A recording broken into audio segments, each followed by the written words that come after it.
पंतप्रधान नरेंद्र मोदी यांनी नुकतीच पंजाबमधल्या अधमपूर एअरबेसला भेट दिली। त्यांनी सीमेवरती जाऊन जवानांशी संवाद साधला, त्यांनी त्यांचं मनोधैर्य वाढवलं। मात्र पंतप्रधान नरेंद्र मोदींची जवानांशी सीमेवर जाऊन संवाद साधण्याची ही काही पहिलीच वेळ नाहीये। सध्या वाढलेल्या भारत आणि पाकिस्तानच्या तणावाच्या पार्श्वभूमीवरती पंतप्रधानांची ही भेट फार महत्त्वाची ठरते।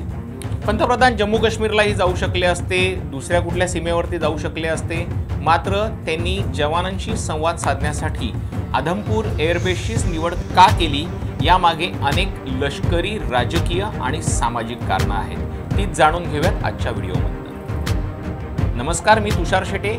महाराष्ट्र टाइम्सच्या या माहितीपर व्हिडिओमध्ये आपलं स्वागत। पंतप्रधान नरेंद्र मोदींनी जवानांशी संवाद साधण्यासाठी अधमपूर एअरबेसची निवड केली, कारण की याचं भौगोलिक आणि सामरिक महत्त्व अनन्यसाधारण आहे।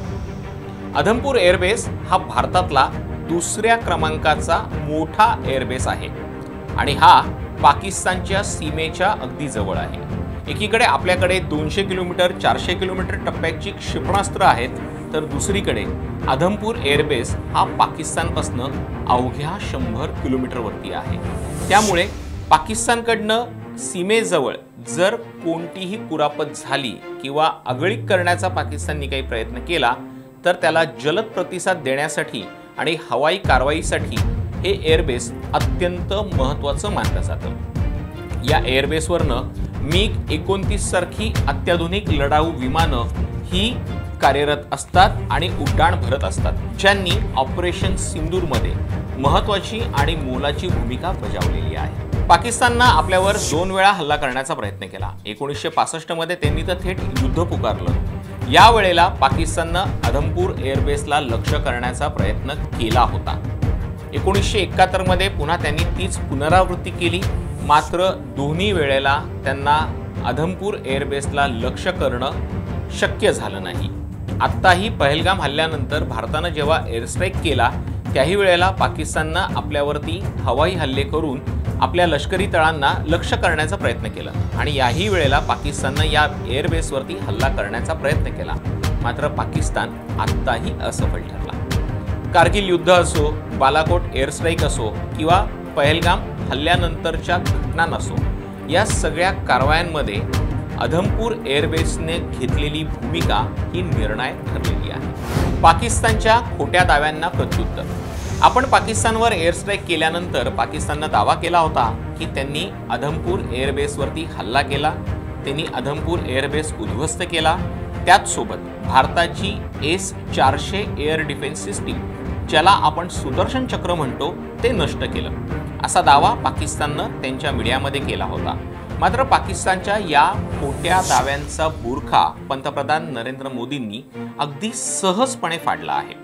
ज्या ठिकाणी पंतप्रधान नरेंद्र मोदींनी भाषण केलं त्या पार्श्वभूमीवरती S-400 डिफेन्स सिस्टीम अगदी स्पष्टपणे दिसत होती। यातून एक स्पष्ट मेसेज पंतप्रधानांनी पाकिस्तानला आणि जगाला दिलेला आहे की ज्या एअरबेसचं नुकसान झाल्याचा दावा तुम्ही करता आहात, त्याच एअरबेसवरती मी गेलो, याचा अर्थ ते एअरबेस पूर्णपणे सुरक्षित आणि सुस्थितीत आहे। MiG विमानांचा बालेकिल्ला। अधमपूर एअरबेस भारतीय वायुदलाच्या काही प्रमुख लढाऊ विमानांच्या स्क्वॉड्रनचं मुख्यालय आहे। अधमपूर एअरबेस हा MiG-29 लढाऊ विमानांचा बालेकिल्ला आहे असं म्हटलं तर चुकीचं ठरणार नाही। याच विमानांनी ऑपरेशन सिंदूरमध्ये मोठी भूमिका बजावलेली होती, मात्र आत्ताच्या तणावाच्या स्थितीमुळे अधमपूर एअरबेसवरती अलर्ट वाढवण्यात आलेला आहे। भारतीय हवाई दलानं सीमेवरती गस्त वाढवली असून सुखोई 30, MKI आणि राफेल विमानं तैनात करण्यात आलेली आहे। याशिवाय S-400 क्षेपणास्त्र प्रणाली सोबतच अँटी ड्रोन तंत्रज्ञान सक्रिय करण्यात आलेलं आहे। आता अधमपूर एअरबेस हे शत्रूपासून अभेद्य का राहिलंय याच्या मागचं कारण मी तुम्हाला सांगतो, कारण की या एअरबेसवरती 24 तास स्क्रॅम्बल यंत्रणा ही सक्रिय असते। ऑपरेशन सिंदूर नंतर अधमपूर एअरबेसवरती QRA आणि कॉम्बॅट रेडीनेस वाढवण्यात आलेला आहे, ज्यामुळे पायलट 24 तास अलर्टवरती असतात। मुळातच कोणताही अलर्ट असो वा नसो, मात्र ज्या एअरबेसवरती स्क्रॅम्बल यंत्रणा असते त्या एअरबेसवरचे पायलट हे 24 तास अलर्टवरतीच असतात. म्हणजेच कॉम्बॅट रेडीनेस, ऑपरेशनल अलर्ट किंवा स्क्रॅम्बल ऑर्डरच्या तयारीत असतात. आता या ऑर्डर्सचा अर्थ सोप्या भाषेत आपण पाहूया. कॉम्बॅट रेडीनेस म्हणजे युद्धासाठी पूर्णतः सज्ज असणं. ऑपरेशनल अलर्ट म्हणजे कोणत्याही क्षणी कोणत्याही कारवाईसाठी तत्पर असणं. आणि महत्त्वाची स्क्रॅम्बल ऑर्डर म्हणजे तातडीनं विमान उड्डाण करण्याचा आदेश. क्विक रिॲक्शन अलर्ट शत्रूच्या संभाव्य हल्ल्याला त्वरित प्रत्युत्तर देण्यासाठी आणि त्याला परतावून लावण्यासाठी पायलट आणि विमानं ही सज्ज ठेवणं. आता आपण विस्तृतपणे जाणून घेऊयात स्क्रॅम्बल ऑर्डर म्हणजे नेमकं काय. आपण अनेकदा पिक्चरमध्ये बघितलं असेल की पायलट त्यांच्या रूममध्ये बसलेले असतात, अचानक एक सायरन वाजतो, ते हेल्मेट घेतात आणि धावत धावत जाऊन विमानात बसतात. यालाच स्क्रॅम्बल ऑर्डर म्हणजे भारतीय हवाई दलाच्या लढाऊ विमानांना तातडीनं उड्डाण करण्याचा आदेश असं म्हटलं जातं.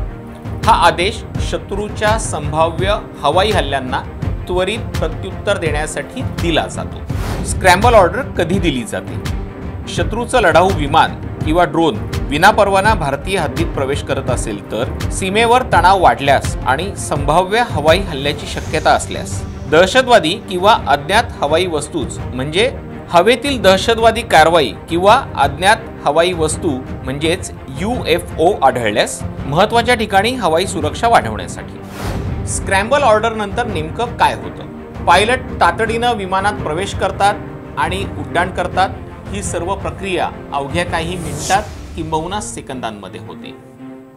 शत्रूंच्या हालचालींचं निरीक्षण करून त्याला रोखण्याची रणनीती तयार केली जाते. रडार मार्फत त्यांच्याशी समन्वय आणि संपर्क साधला जातो. त्यांना भारतीय हद्दीतनं परत जाण्याचं सांगितलं जातं. आणि जर शत्रू युद्धाच्याच भूमिकेत असेल किंवा शत्रूचं ड्रोन हवाई हल्ला करण्याच्या तयारीत असेल तर क्षेपणास्त्रांचा वापर करून ते ड्रोन नष्ट केलं जातं. आता या सगळ्या प्रकारातनं भारतानं पाकिस्तानला काय संदेश दिलेला आहे? पंतप्रधान नरेंद्र मोदींचा अधमपूर दौरा हा पाकिस्तानला एक स्पष्ट इशारा होता. भारताचं आकाश हे अभेद्य आहे आणि आपलं सैन्य प्रत्येक आव्हानांसाठी आणि प्रत्येक हल्ला परतवून लावण्यासाठी सज्ज आहे. ऑपरेशन सिंदूरमध्ये भारतानं दहशतवाद्यांचे 9 अड्डे उद्ध्वस्त केल्यात. याशिवाय 100 दहशतवाद्यांचा खात्मा करण्यामध्ये भारताला यश आलेलं आहे आणि पाकिस्तानच्या कुरापती आपण हाणून पाडल्यात. तरीही पाकिस्तानकडनं अद्यापही आगळीक सुरूच आहे. त्याला तोडीसतोड प्रत्युत्तर देण्यासाठी भारत सज्ज आहे आणि भारतानं पुन्हा हेच सिद्ध केलेलं आहे की आम्ही तुम्हाला फक्त उत्तरच देत नाही आहोत, तर तुम्ही जे खोटे दावे करता आहात त्या खोट्या दाव्यांचा अगदी पुराव्यानिशी आम्ही त्यांचा बुरखा फाडतोय आणि जर वेळ आली तर घरात शिरून आम्ही तुम्हाला धडाही शिकवू शकतो. हा व्हिडिओ तुम्हाला कसा वाटला याविषयी आम्हाला कमेंटमध्ये नक्की सांगा. पाहत रहा महाराष्ट्र टाइम्स ऑनलाईन.